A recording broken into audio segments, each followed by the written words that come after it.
The program, the Powersports program started in 2009.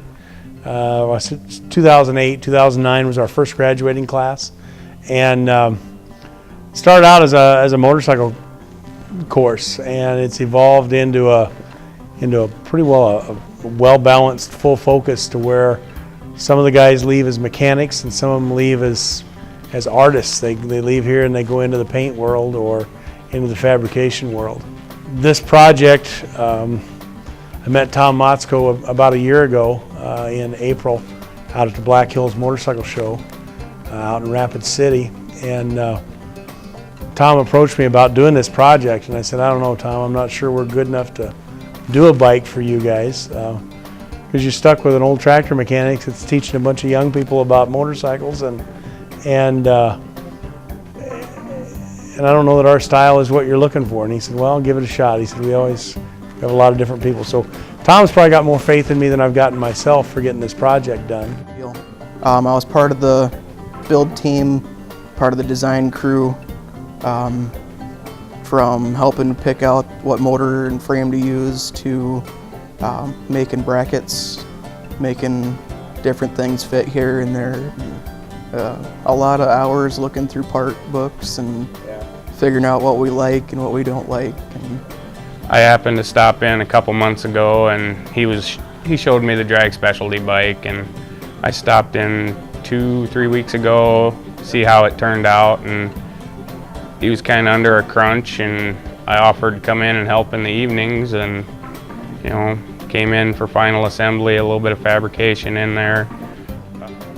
Let's see, I kind of started off doing the design sort of stuff, just figuring out what parts we wanted to use, and I still don't really agree with the tank, but no, not really.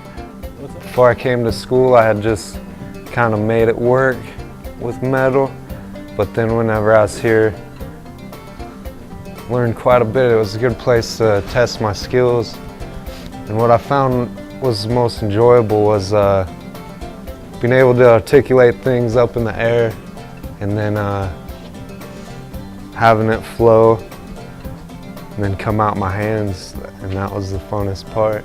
A lot of grinding, a lot of welding and modifications, and a lot of head scratching, trying to figure out how stuff works and how to make it fit, and we're making parts work that weren't ever designed to work together. And I've dabbled in race cars and motorcycles, painting stuff like that, and I just wanted to brush my knowledge and learn to do stuff the correct way. So I just signed up for this class, just as one class, and it's been awesome. We've done a lot of stuff. I've been a part of a couple different builds, part of this one, and I'm a metal fabricator. I'm more of a painter, and I'm really psyched about painting this particular motorcycle. I was basically part of the design team, just kind of helped pick out parts, decided what kind of motor to use.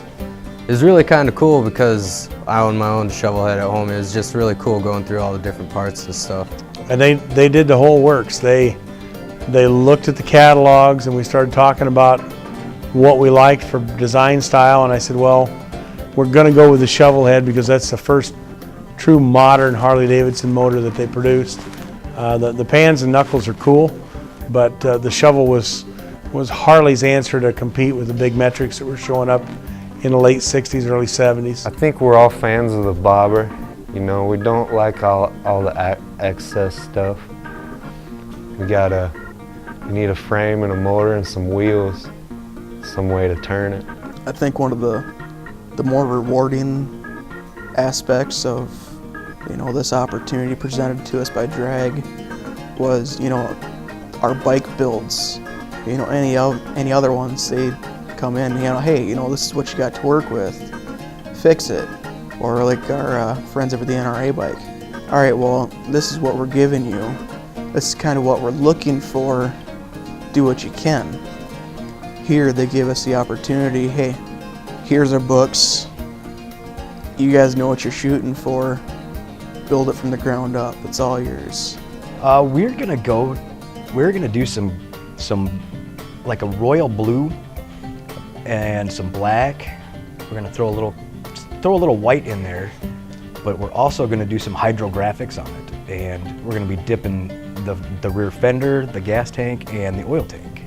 Hydrographics it's a process that you use your primer and your normal base coats, and then you take a film that comes in a roll and you lay it on the water in a tank, and then you dip your parts in it, and then the pattern that is on the film, it turns to liquid. The ink on the film, and it turns to liquid, and then it just basically prints onto your tank. When they start with us first year, they come into my motorcycle technology class, and we start talking about what makes a motorcycle, everything from the components. We talk about engines and fuel systems and drive trains and wheels and tires and brakes. We talk about every system that's on a bike. And we have basic lab sessions where we work with older bikes.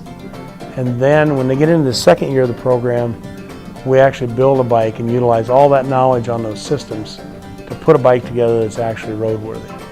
And like I said, usually they start with a junkyard bike and resurrect something. This happens to be a new build, but put something back on the road. Yeah, I would say, I think we're together 167 days out of the year, and I would say probably 94 of those days I am the biggest asshole any of them ever have to put up with. I make them work together, I make them sit together, make them share tools, that kind of thing. So that's part of that tools for the toolbox of life thing that Jake talked about. So teaching them how to work with people that you maybe don't care for, but you still got to work with them. I loved it. I absolutely love working with metal. I grew up doing it as a kid. Dad worked in a metal shop all his life, and after school I'd go down and help, and I love working with metal, and this is next best thing compared to being a welder is go build stuff, make it look cool. And you take a lot home if you want to. You get what you put into it for education wise. No, it was a good experience. From there I went on to work at a Harley dealership out in Pierre, and I actually built my own custom bike on Darren's experience, and great motivator.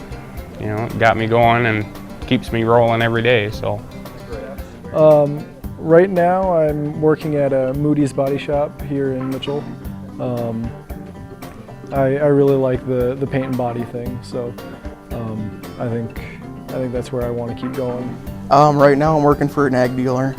I do want to save up enough and get to the point where I can actually build my own custom bike as well. I'm actually got out of school. I'm working on my own business venture, restoring the old stuff. I'm definitely more old school than a lot of the other people growing up now. And they just don't build it like they used to. I'm a fan of the pan head, but the shovel head's right in there too, Bikes have always been a hobby and a passion of mine in a sideline, just because my granddad bought me my first one. I had a Honda Z50, and when I was 9 years old. So it just always had bikes around, always did it, and so the chance to teach that I thought was kind of cool at the time. And made it to the first year, and they offered me a contract to stay, and second year and third year, and well, here we are.